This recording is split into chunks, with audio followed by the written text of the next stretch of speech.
Okay, let's look at chapter 22, the last chapter in the course, Remedies for Breach of Contract. It's the last chapter because basically you're at your last recourse at this point. You had an agreement, you tried to fix it, you tried to get whatever you needed out of it, and now you have breach. What are your remedies? So usually both parties to a contract for the sale of goods perform their obligations as agreed to. When one party fails to perform, the injured party has a variety of remedies for breach of contract. The objective of the remedies is to place the injured party in the same position as if the contract had been performed. That's the key principle here. You should highlight this, star it, underline it. Everything I'm going to discuss, the whole purpose in remedies is to place the injured party as though they're in the same position as if the contract had been performed. Why? That's what they were expecting. And with the breach, how can you put them in the position that they were expecting? That's what we're going to seek for remedies. Agreements to remedies, the buyer and sellers may provide their own remedies to be applied in the event one party fails to perform. Such agreements may choose to limit the remedies made available by law or the damages that may be recovered. If the parties agree on the amount of damages that will be paid to the injured party, this amount is termed liquidated damages. It's in bold, it's a vocab word. I need you to know the difference between liquidated damages and unliquidated damages. So liquidated damages. Such an agreement is enforceable if it is reasonable and if actual damages would be difficult to prove. A reasonable amount is one that is not so large to be considered a penalty or so small to be unconscionable. So we have the example. Cyrus the carpenter contracts to build a display booth for Harold the hawker for $2,000 for use at the county fair. Delivery is to be made by Hawker by April 1st. If the booth is not delivered on time, Hawker will not be able to sell his wares at the fair. Carpenter and Hawker might agree that if delivery is not made by April 1st, Carpenter will pay Hawker $1,500 as liquidated damages. The actual sales Hawker might lose without a booth is difficult to prove. So Hawker and Carpenter can provide some certainty through the liquidated damages agreement. Carpenter then knows what he will be liable for if he does not perform his obligation. Similarly, Hawker knows what he can recover if the booth is not delivered on time. The $1,500 amount probably is reasonable. If it were $50,000, it likely would be void as a penalty because it is out of line with what Hawker would be expected to earn.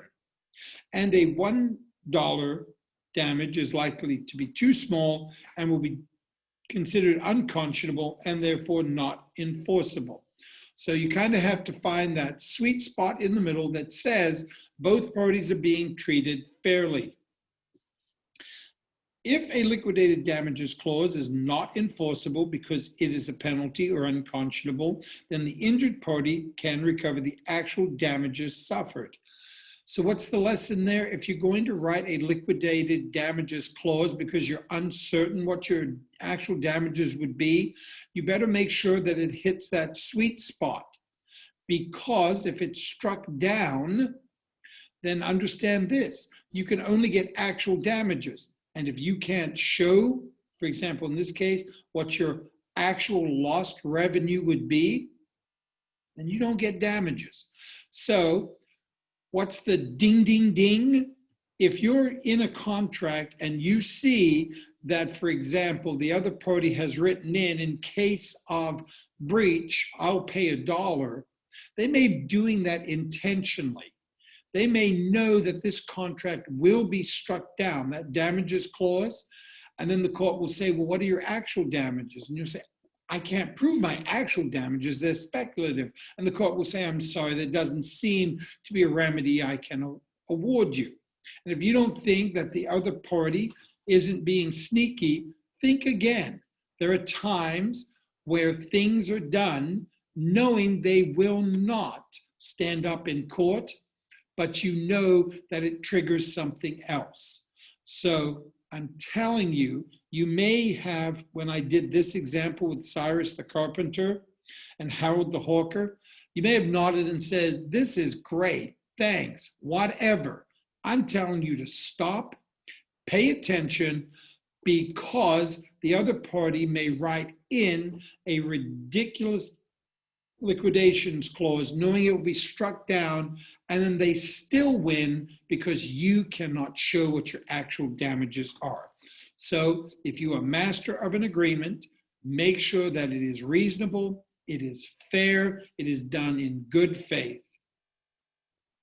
Liability for consequential damages resulting from a breach of contract also may be limited or excluded by an agreement.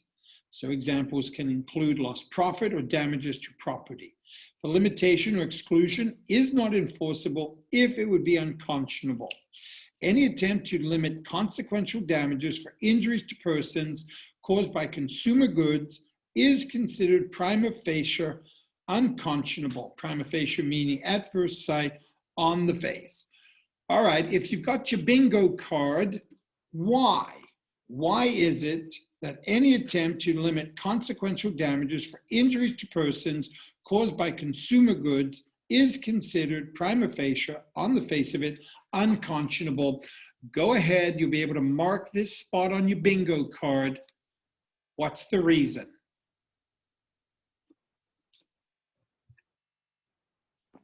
Because you want to lubricate those wheels. You've already put that on your bingo card. You ready? Lawnmowers should not spontaneously explode. Right? If your consumer good injures a consumer, your lawnmower should not spontaneously explode. You are liable for the injury done to a consumer by your consumer good. So go ahead and mark that off of your bingo card. An automobile manufacturer makes a warranty as to the quality of the vehicle. Then it tries to disclaim responsibility for any person injured if the car does not conform to the warranty, and to limit its liability to replacing any defective parts. The disclaimer of consequential injuries in this case would be unconscionable and therefore would not be enforced. Why is that? Automobiles should not spontaneously explode, and if they do, the manufacturer is liable for the injuries to the consumer. We're running out of chances to call out bingo on your card tonight. Exclusion or limitation of consequential damages is permitted where the loss is commercial, as long as it is not unconscionable.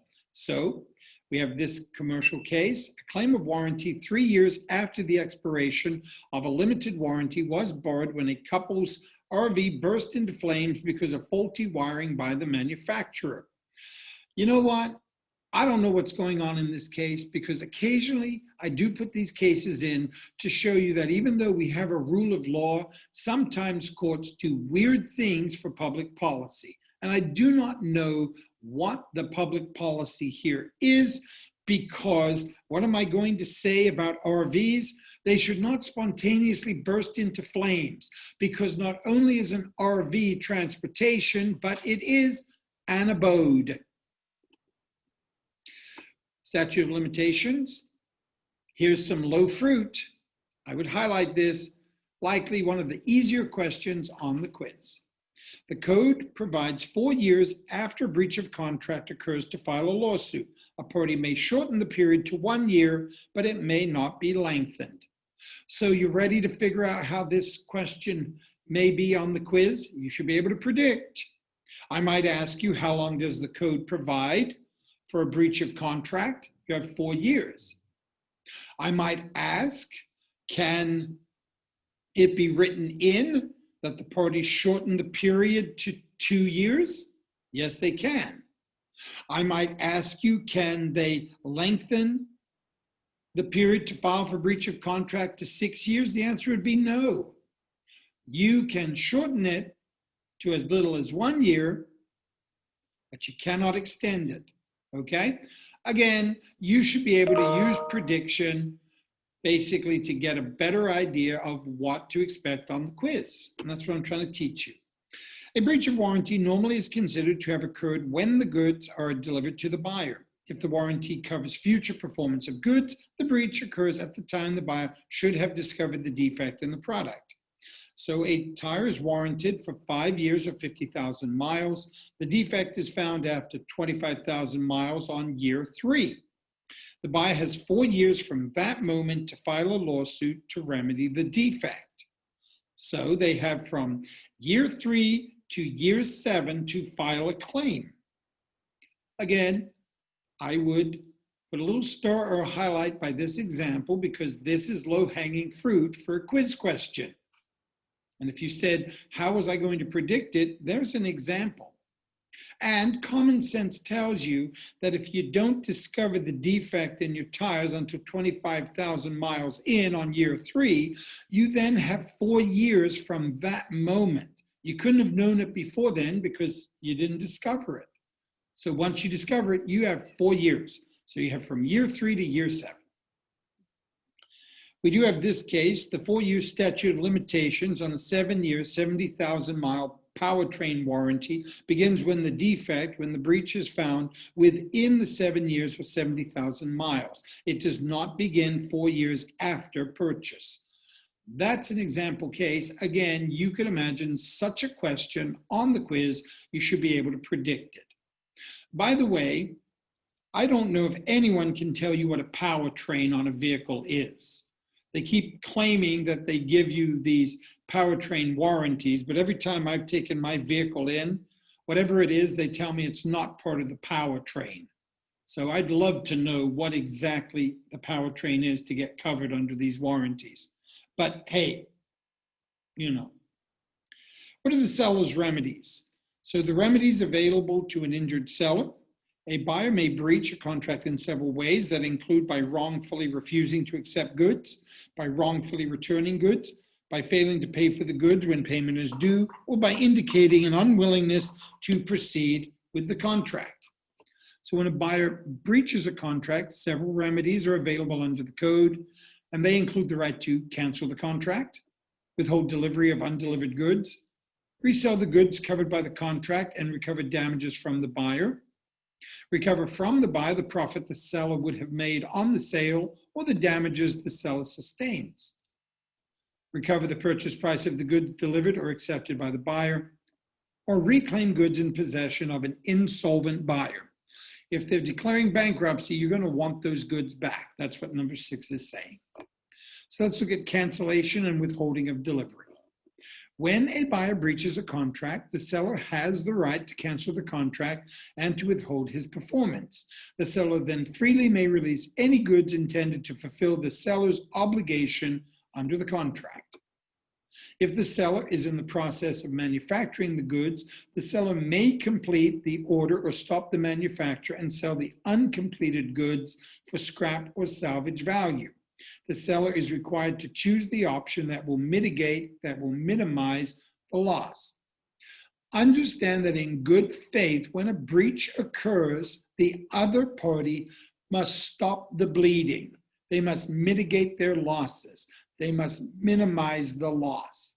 It is unfortunate that a breach occurs, but once a breach occurs, the court is going to say, did the other party, did they do their best to minimize their losses to them? Because if you just stood there bleeding, the court is going to say, are you kidding me?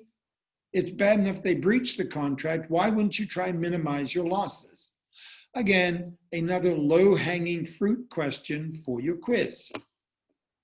A seller would be justified in completing the manufacture of goods that readily could be sold at contract value, but a seller would not be justified in completing specialty manufactured goods that could not be sold to anyone other than the contract buyer who ordered them.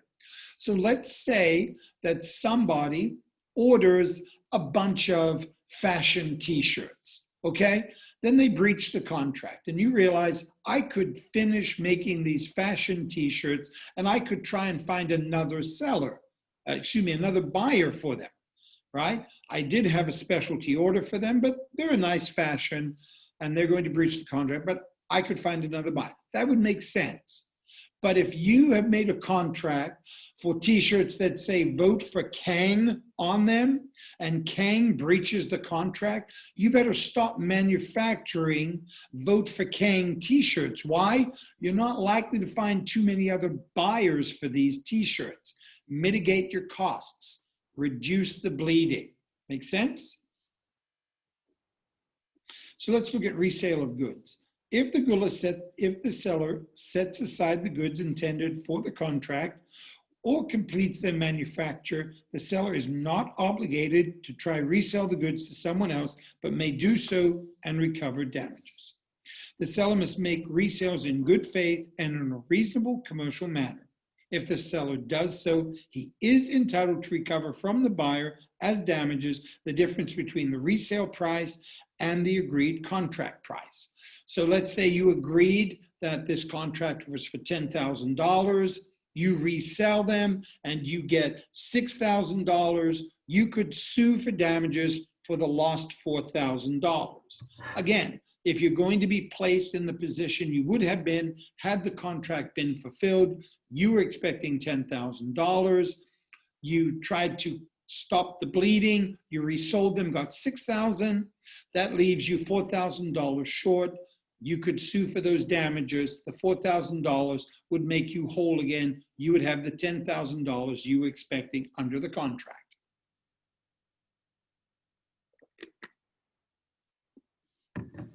If the seller resells, he also may recover incidental damages, but must give the buyer credit for any expenses saved because of the buyer's breach of contract. Incidental damages include storage charges and sales commissions paid when the goods were resold. Expenses saved can include the cost of packaging and shipping the goods to the buyer. If the seller intends to resell the goods in a private sale to another buyer, the seller first must give the buyer reasonable notice of the resale. If the resale will be a public sale, such as an auction, the seller generally must give the buyer notice of the time and place of the auction. If the seller makes a profit on the resale, he does not have to give the profit to the contract buyer who breached. So a couple things to comment there. If you're going to resell the goods, then in good faith, you're going to want that party who breached, the buyer who breached, to be able to come to the sale and see that you are making good faith efforts. So you invite them. The other thing is, and this is important to understand, let's say you had a contract for $12,000, okay? The buyer breaches. You say, fine, I'm going to try resell them. And on resale, instead of getting $10,000, you get $12,000. Hey, lucky you, you're $2,000 ahead. You do not have to give that $2,000 to the buyer who breached. It's kind of like once you breach, then, you're walking away. You have to make me whole, but I'm not giving you the profit. All right? You get to keep that. Let's look at recovery of the purchase price. The seller is entitled to the purchase price of all goods that conform to the contract and were lost or damaged once the buyer assumed risk for their loss. So Acer ships 50 computers to Office Emporium, FOB Acer's manufacturing facility.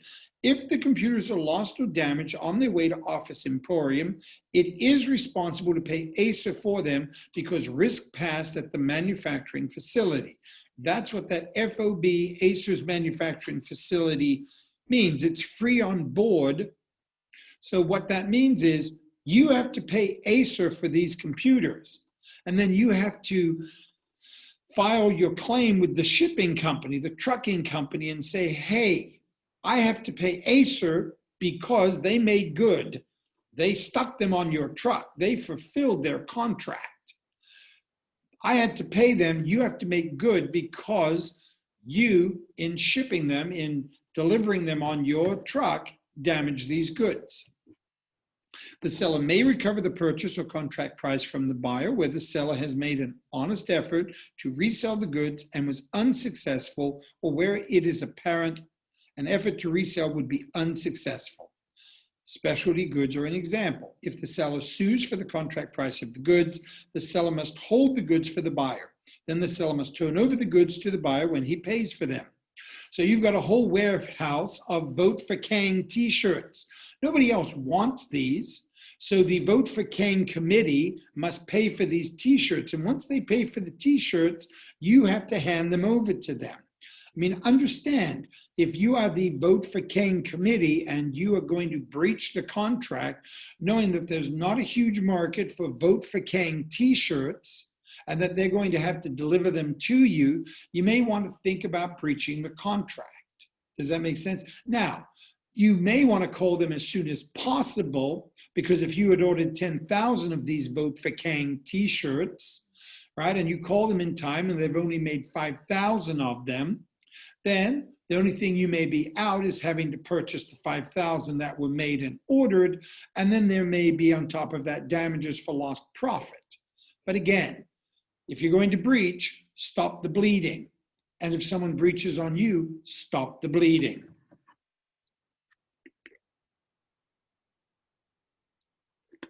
Let's look at damages for rejection or repudiation. Where the buyer refuses to accept goods that conform to the contract or repudiates the contract, the seller does not have to resell the goods. The seller has two methods to determine damages because of the breach: the difference between the contract price and the market price at which the goods are selling currently, or the profit the seller lost when the buyer did not go through with the contract. And again, I think these make sense, all right? So you made these Vote for Kang t-shirts, and the contract price is $10,000. You try sell them on the market because they're a collector's item, you only get $4,000. You're out $6,000. So you can either sue to get the $6,000, which would have been the contract price, and the committee to elect Kang has to pay that $6,000, or you may say, okay, here's the thing. When I made these t-shirts, I was going to make a $3,000 profit on them. You need to pay me the $3,000 profit I am not going to get. Make sense? So damages for incidental costs are granted to the seller, and credit for expenses saved to the seller are granted to the buyer. You can read example 1 and example 2, all right? And the reason I'm going to have you read example 1 and example 2 is I want you to take your highlighter after class and read through them, because if I read these to you, you don't really give a lot of consideration to it. You'll hear the words and you will nod. So I will let you read example 1 and example 2 because I need you to kind of internalize what it's saying there. Is that fair?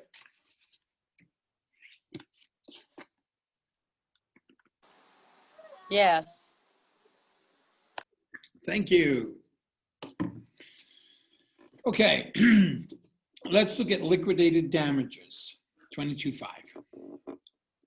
If the seller justifiably has withheld delivery of the goods because of the buyer's breach, the buyer is entitled to recover any money or goods he has delivered to the seller over and above the agreed amount of liquidated damages.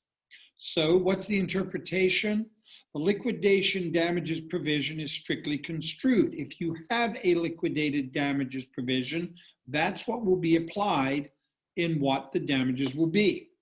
If there is no liquidation damages agreement, the seller will not be permitted to retain more than $500 or 20%, whichever is less, of the value of total performance for which the buyer is obligated under the contract. So your interpretation: basic uncontested damages in place of determining actual damages. So this right to restitution is subject to the seller's right to recover damages under the other provisions of the code and to recover the amount of value of benefits received by the buyer directly or indirectly because of the contract. So what's the interpretation there? You need to choose your restitution. When you're seeking damages, choose the one that best meets your needs and is fair.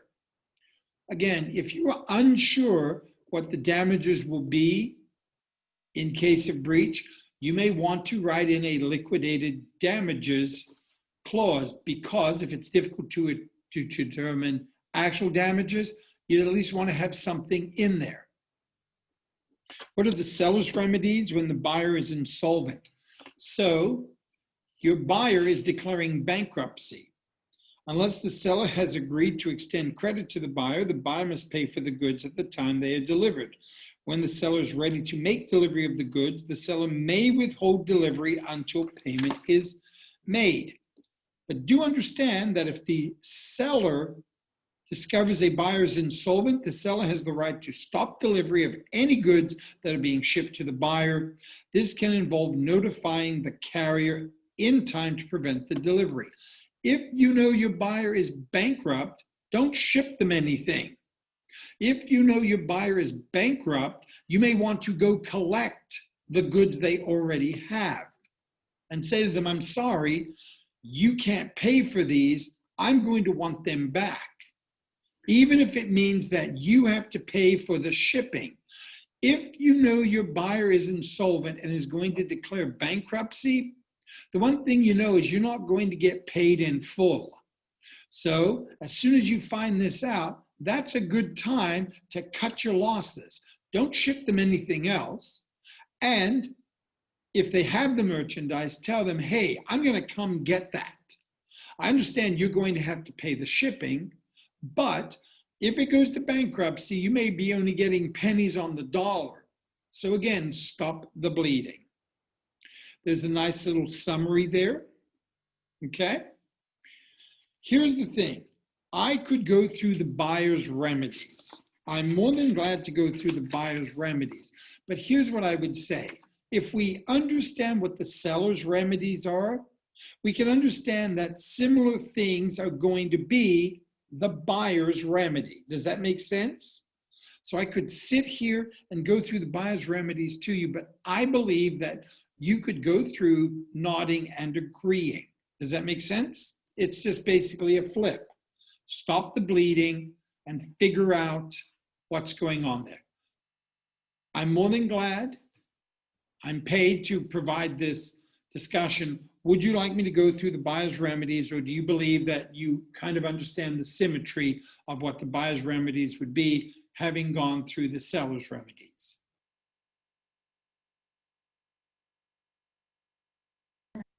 Yeah, I'm good. I get it. You guys kind of get it, right? Are we good? Yes. Okay. Any last minute comments or questions?